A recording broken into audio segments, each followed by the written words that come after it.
วนชื่นลำลองจากจึงเอ๋ยตะเลียงพี่น้องข้าโคห้องเด่นหนาวสาวงามงานสวงเพื่อเพมวนแท้สมเกียรติศักดิ์ศรีจริงใจเป็นมิตรไมตรีพร้อมสามัคคีสวยกันสร้างสรรค์ได้มาพบสาวหน้าขาวน้องงามโซฟาโอ้นี่คือสมคำเข้าสา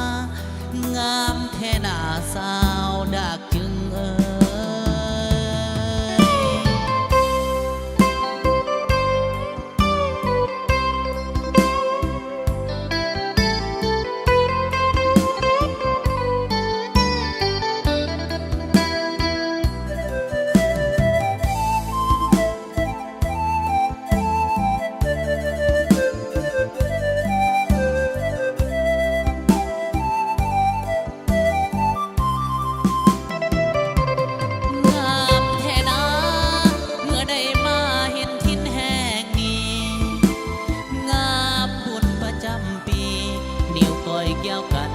เป็นพี่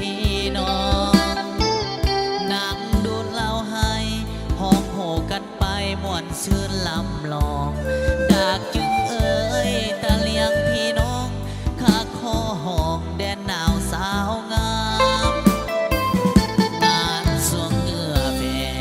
มวนแท้สมเกียรติศักดิ์ศรีจริงใจเป็นมิตรไมตรีพร้อมสามัคคีสวยกันสร้างสรรค์ได้มาพบสาวหน้าขาวน้องงามโซ